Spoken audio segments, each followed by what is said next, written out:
takový informativní dotaz do publika, vůbec si technických problémů nepřijmejte, to zvládnem i s tímto. Zhruba, jak dlouho třeba tady někdo poslouchá japonskou hudbu, ať mám třeba představu. Jeden člověk, 2 lidi, 3, 4, výborně 5, 6, no tak a můžu se ptat, jak dlouho, jestli je to rok nebo víc třeba. 10 let.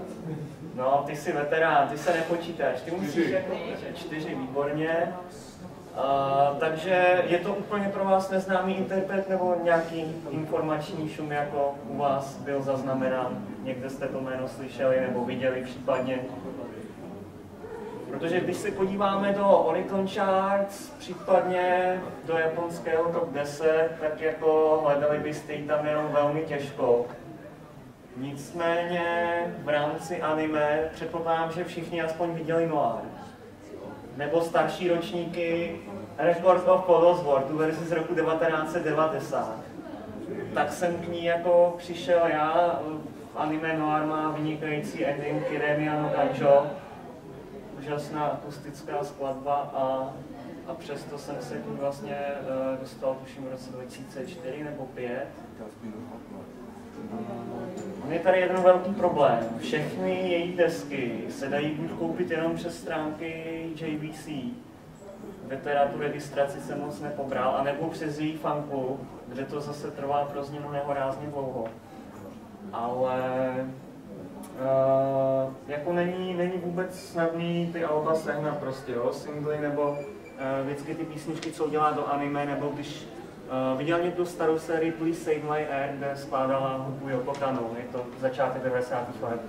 Tak tam má písničku Moonlight Anthem a tam řekněme, že ji začali příznivci anime registrovat, že je tady osoba, která se jaksi v rámci japonského popu přece jenom vyniká, protože uveďte mi třeba nějakého japonského umělce, který používá hodně folk a šanson ve své tvorbě. Speciálně u zpěvačky. Jsem říkal na jméno autorka soundtracku pro saxofona, jazzová, klavírská zpěvačka. Ano, to je výjimka, ty mi to kazíš, ale děkuju za to, ale myslím si, že je to prostě v celku neobvyklá kombinace, nejenom jako na Japonsko. A když už o tom mluvím, o tom, že je šanzoniérka, tak samozřejmě, když se řekne šanzon, vybaví se vám určitě země Francie. A Akino je velmi schopná zpěvačka ve francouzštině, asi brzo dojde. Takže si můžeme skočit na další slide. Tady máme nějaké základní info o ní. Ten film Nostalgia, já předpokládám, protože mě se nepodařilo zjistit, že je to ten film z 80. let, který natočil Andrej Tarkovský, to znamená takový ten film, který můžete vidět 5krát a stále nevíte, o co tam šlo, ale na druhou stranu je to výborný kameraman, pokud ne teda režisér podle některých. A co se týká mluvných umělců, Osamu Tezuku určitě všichni znáte jako otec de facto dědeček japonské mangy. Malíře Picasso taky Bruegel je de facto z holandského období prostě vlámských mistrů. Co se týče té hudby, vidíte, že má ráda prostě Pink Floyd jsou art rock, Led Zeppelin jsou prostě heavy rock, jedna z prvních kapel, co kdy byla. A Björk je prostě eterická muzika, která se spoléhá na hlas a vůbec ne na instrumenty, třeba rytmiku tam jako byste hledali snad mikroskopem na některých deskách. Její schopnosti tady vidíte, de facto ne každá zpěvačka je tak instrumentálně zdatná, že si dovede složit, ona neskládá většinou celé album, ale zhruba tak polovinu až 2/3 si dovede složit sama. Což jako můžeme kvitovat, jakože skutečně tím je o něco výš než ty umělkyně, které jsou třeba vynikající zpěvačky, třeba jako Origa nebo Akiko Yoshida, ale nejsou schopni si třeba něco napsat, anebo jenom velmi málo. Ta spolupráce těch kapel, jako pochybuju, že kromě Yoko Kanno a to já tajně v duši doufám, že u nás si tady někdo něco zná z těch kapel, kdyby jo, tak mě upravte. Co? To jsou samplery. Jo, jsou samplery. Kdyby samplery, tak to by všichni věděli. No.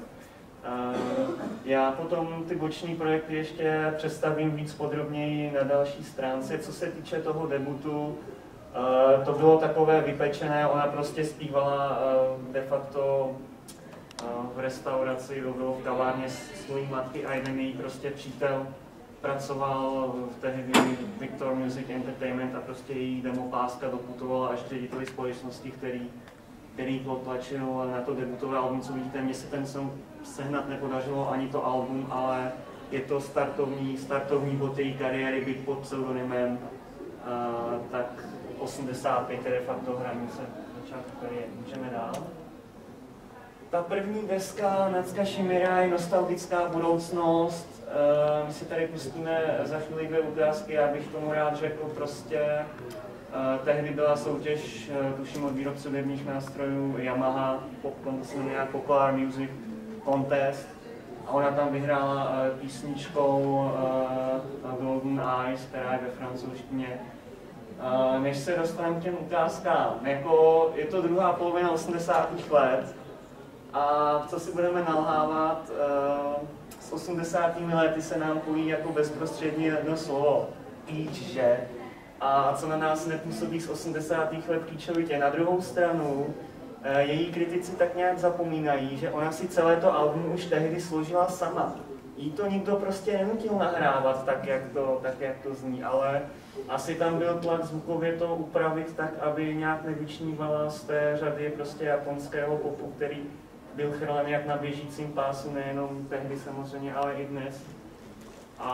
Ale i tak si myslím, že když si to album víckrát poslechnete, tak jako dají se tam najít zajímavé skladby. No. Uvidíme, jak to přežijete. Pustíme si pouze první ukázky Golden Eyes, francouzská písnička, kterou vyhrála tu soutěž Yamaha.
Výslovnost cizích jazyků s ní nemá problém, já jsem tam zapomněl ještě na základní slide, že on umí zpívat i v ruštině. Naprosto jako fantasticky, že to kdyby vám neřekli, že to nespívá Ruska, tak to nepoznáte, má fakt talentné jazyky. A teď si pustíme druhou skladbu 1999 a ještě než zazní, tak musím říct, tohle už bude znít hodně klíčovitě, takže neutíkejte, i když nemůžu nikomu rozkazovat. Pusto.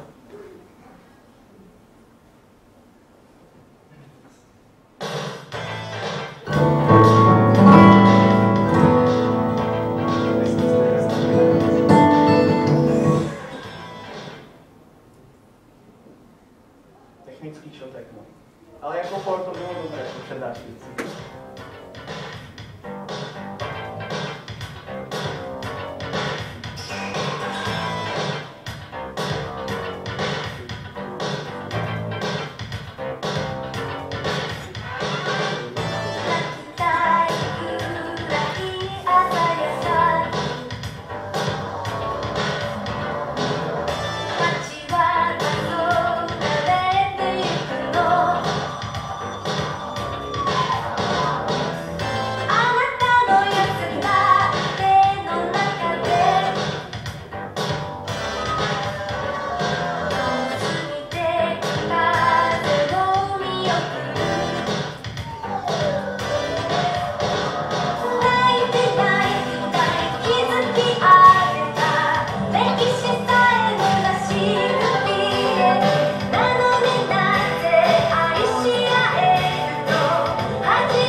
dál trápit, slyšeli jste, že ty glam metalové, respektive glam rockové kytary na tom pozadí to zrovna nebylo spojeně zmixováno, jako co se týče zvuku desky, ale na druhou stranu, kdybych nepustil tyhle ukázky, tak byste potom neslyšeli, jaký pokrok o spoustu let později udělala, protože ona po tomhle album byla dost nešťastná, firma prostě ji nutila neustále dělat promoční koncerty a já nevím, jestli víte, co to pro mě znamená. To znamená, že oni vás hodí na nějaké nemožné místo většinou, kde je dav lidí, který většinou jeví větší zájem o mrtvou ropuchu než u vás.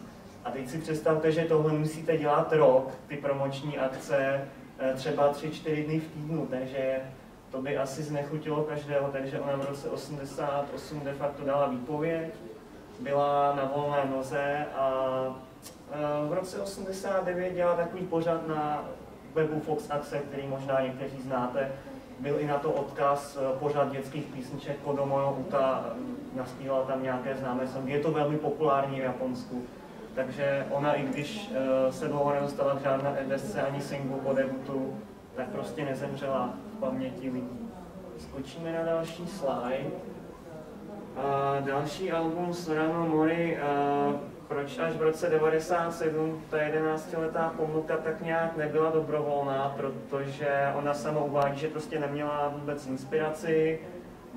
Některé ty písničky složila Yoko Kanno a ten Hisaki Hogari s ní potom od tohohle roku už spolupracoval pravidelně. Ono to úplně není řadové album, když se na to podíváme. Moonlight Anthem je Please Save My Air, Voices je z Matros Blues, což je anime, které jistě dobře znáte. Co je tam naše znamená? Adesso e Fortuna je právě z Record of Lodoss War opening a Hoshino Ame je de facto ending z Record of Lodoss War. Je to prostě sesbíraná sbírka singlů, co za tu dosavadní kariéru tehdy udělala. Ona udělala 2 koncerty v Shibuje, bylo to absolutně vyprodáno a když si pustíme písničku Hoshino Ame,